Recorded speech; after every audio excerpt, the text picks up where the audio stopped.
Welcome to the Mecha Imports review of Deluxe Shurikenjin from Shuriken Sentai Ninja. Ninja is the 39th Super Sentai series, and the franchise will be celebrating its 40th anniversary during the series run. This means there are a lot of references to past Sentai throughout the series, and this mecha is no exception. The series themes are all about Japanese culture, blending old and new exceptionally well, and I'll touch more on these themes throughout the review.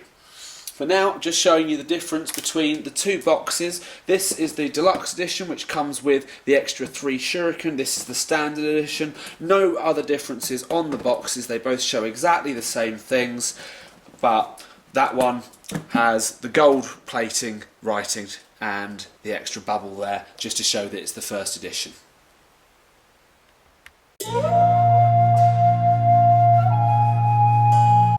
Shurikenjin is comprised of 5 individual mecha: Aka Ninja's Shinobi Marrow, Ao Ninja's Dragon Marrow, Kin Ninja's Dump Marrow, Momo Ninja's Beyond Marrow, and Shuro Ninja's One Marrow.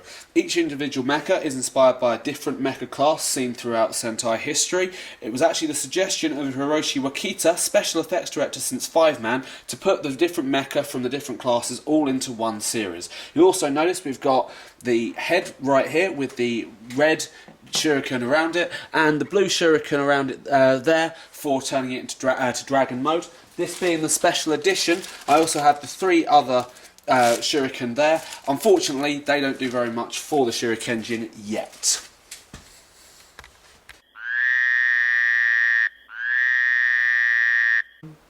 Shinobi Marrow is a humanoid mecha. The design is somewhat reminiscent of the Beast General fighters from Kaku Ranger, as you'll see next to it here. As you'll notice, similar style shoulder pads, the gold crest in the middle, very similar style knee pads as well, and the same gimmick for the legs turning into the fist mode, but in reverse. So this one breaks its knees back, that one breaks them forwards. Move that aside. And back to the more important part. So, Shinobi Marrow, unfortunately, due to the fist mode and its requirements, is very unposable. That's about all the movement we've got. We've got a little bit of movement through the head there, though that's largely just so you can turn it around for arm mode. These arms here are actually of a much softer plastic because they've got to always be clipping into the seat, the throne in the combined mode. I actually find these joints here are incredibly stiff, but I think that's really good because it shows the figure's got a lot of long-term potential, and again, these have been designed so they can't be broken easily. The problem, as you'll notice, as I'm trying to stand this up, is it is very back heavy. It does not like to stand up very well. This is all going to be fixed with the Artisan one coming out in a few months, but that's completely separate and will have its own separate review for the time being. I will say I love the head sculpt on here. It very much reminds me, in fact the whole figure reminds me of Ultraman. Could be a reference from Toei because they're bringing back Ultraman in Japan this year. Not 100% sure. For the most part, that just is almost the same as Aka Ninja's head sculpt. So, let's move on. Dragon Marrow is your typical beast class mecha. It's a shame the wings don't move, but otherwise it's very show accurate. It'd be nice to have a little bit more detail on the legs, but unfortunately the shape has to deal with becoming an arm in the combined mode. So yeah, it's fine. It's still got to be able to fit into the throne. I'm very happy though with the arms here. They're brilliant. We've got again the same chest piece as we had on the Shinobi Marrow. The arms aren't the softer plastic of the Shinobi Marrow, however they do feel very sturdy. I don't think these are going to break putting it into the throne mode. To be perfectly honest, more likely than not I'm going to be keeping this guy as an arm even when Power Marrow and UFO Marrow come in, but to be fair, it's a lovely little figure. I really, really like it, and there's a good chance that he will sit on his own on the shelf when I get the chance, when the Artisan figure comes in, because I'll probably be leaving the red as an arm and in the throne as well, just so I can keep this little guy on his own. Dump Marrow is a construction-based mech like we saw in the 30th anniversary series Bolkenja. Its cultural relevance to Japan is its construction prowess. Like in the show, 2 small arms rotate out of the dump bed. However, unfortunately, unlike in the show, they're unable to throw shuriken. We'll blame that on, well, constraints of plastic. I like Dump Marrow a lot. It's a vital component of Shurikenjin, and on its own, I think it looks really cool. I like the exposed engine here at the front. I love Kyninja's symbol being just there as well. It's a nice little bit to it. And if anything, if that's supposed to be the cab right there, you get this idea. This is a huge, huge dump truck, which I think's quite fun, really. I mean, it's a shame those don't throw shuriken, but to be fair, in the actual show, all of the mecha throw shuriken. They're not going to give it that feature to every single individual Zord, so I can accept Dump Marrow for as it is, and I just really like it. It's a cool little dump truck.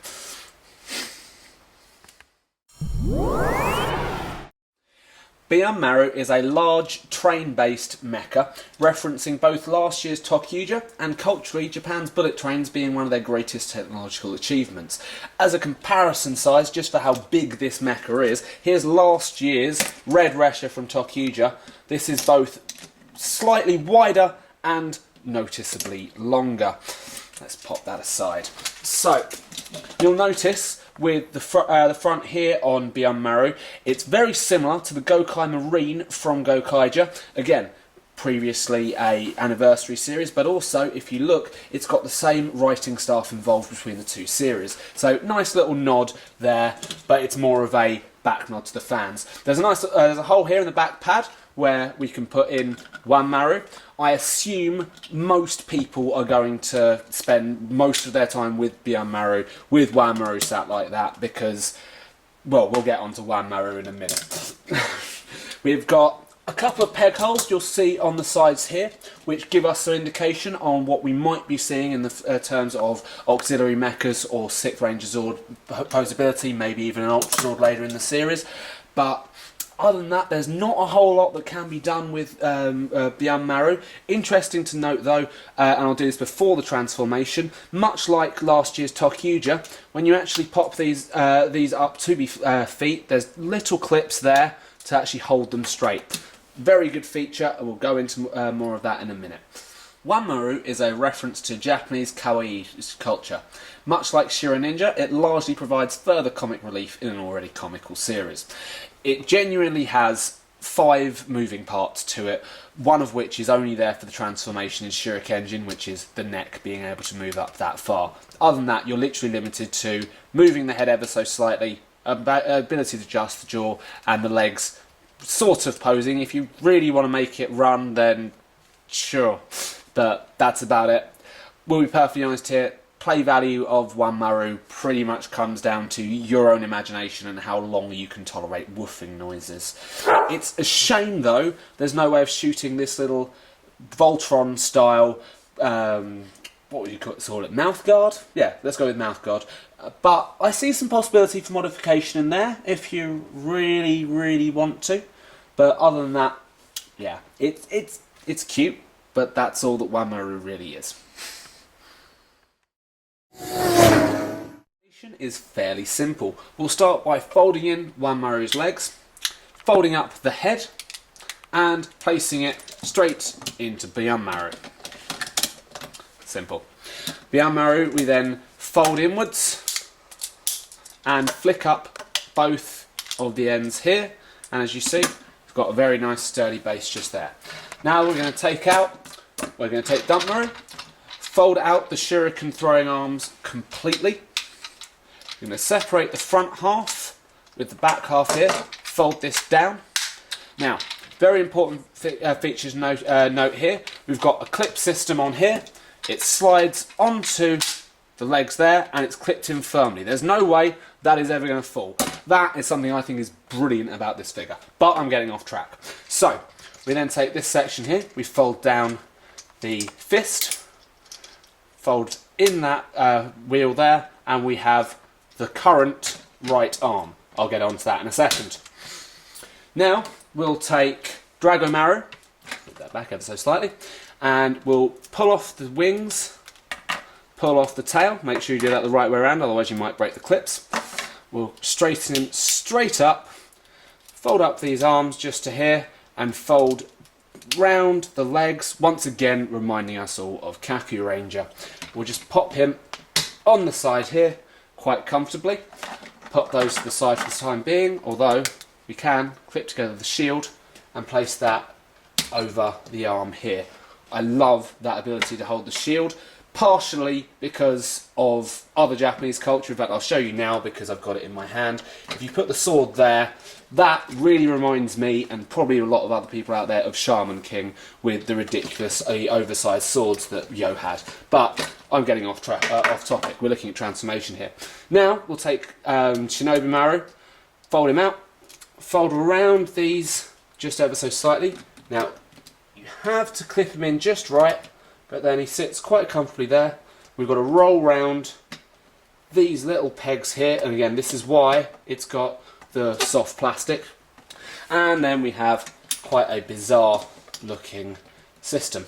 I'd forgotten to turn around the fist apparently. Pop that in there. And now we take the head. Now, I'd already put on this the shuriken, so I'll take it off quickly just to show you. You've got two little pegs right in the middle here. They clip either side onto here. Clip it right in so you hear it click, and then it clicks round. Fold the headpiece down, and that clicks straight on.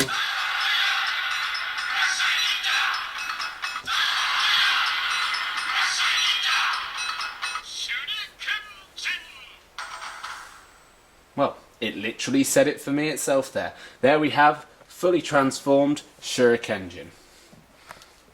Shurikenjin itself is a very good looking mech. It's got such a great combination of traditional Japanese designs with the modern influences thrown in there as well.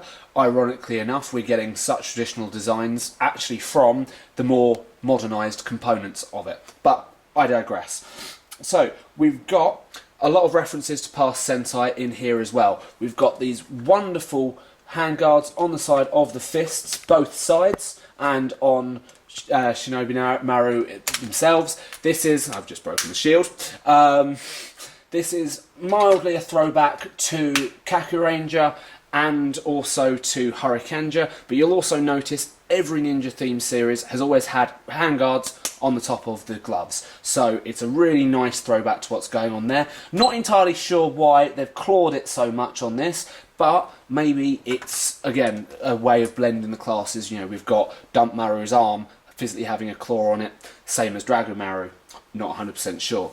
Posability is a little bit low. It's a Sentai mech. We're used to not having elbows, and in fact, as this series is going out of its way to make references to past Sentai culture, that could entirely be an in-joke to itself. Fortunately though, we do have one thing we're not used to seeing. We have knees! Okay, yes, they're for Dragon Marrow, but that's beside the point. We have knees for, I don't know how many, for the first time in I don't know how many years, we have knees on a Megazord, and they're brilliant. It means we can do some poses, which is what we're all after. There's, losing myself here. If we compare it to the Kakuranger Megazord, you can again see where some of the influences have been shared over the series. We've got, again, this was based on a Japanese feudal palace. We've got all of the brickwork involved on it. We've got all the different layers of roofs. Again, brickwork, if you look very closely, is all up the legs here, all on the arm just there. We've got the traditional roof design there. Like I said, it's all throwbacks to different elements of Japanese culture. I think it's wonderful. Again, as I said before, we've got the clips on the side of the legs just here. If you notice at the back, we've got a couple more clips that are vaguely visible, a couple down, just down the base there, a couple on the side here, though I'll get to those in a minute. So we've got some good potential in the future for more Zords and more combinations, but again, we'll have to see them when they come around. So, now I think it's very important, especially as I've broken the shield off twice, so one negative, that might be a little bit loose. Let's put it into Dragon mode. Moving between the standard Shurikenjin mode and the Dragon mode is very simple. First thing we're going to do is just remove the sword as well as the shield, which I already took off. Now we'll take off the head, fold that back down, remove the Shuriken from the head and replace it with the blue Dragon Marrow one. There we go. Clips on, clicks into place. We'll flick that down and put that aside for the time being. Now, we want to remove Shinobi Marrow from the throne, preferably after removing his hands from the grips. I'm making a real pig's ear of this one, aren't I? Now we'll fold the legs completely back and the arms straight up. Turn the head completely around, though this is entirely for aesthetics, and as you can see, mine is so stiff, it really doesn't want to move round. So, we've got that there. Now we'll remove Dragon Marrow from his side. Again, such stiff clips on here, absolutely overwhelmed by this figure. The quality just feels amazing, and you just heard that click then. It's brilliant. So, we're going to bring these legs up ever so slightly. Going to turn it around. We need to change that angle. There we go. That looks very bizarre. You're going to click that onto the base there for the tail. The wings, if we position his arms correctly, clip onto either side. One thing I missed during the main previous review, this on the back here, that's got to be either for Pal Marrow and UFO Marrow when they come in, or that's going to be for something way further down the line. But I digress. So, we'll take Dragon Marrow, fold his legs back down, fold his arms back down, make it quite comfortable there. Now, this you have to get exactly right when you put him in the throne. He is very awkwardly shaped, and you have to click him in just right.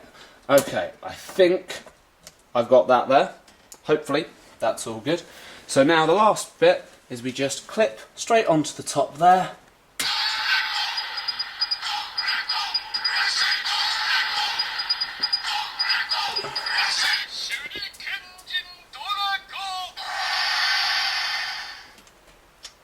Looks absolutely brilliant and does actually give a good reason for having those claws on the hands. I really should have thought about those a few minutes ago.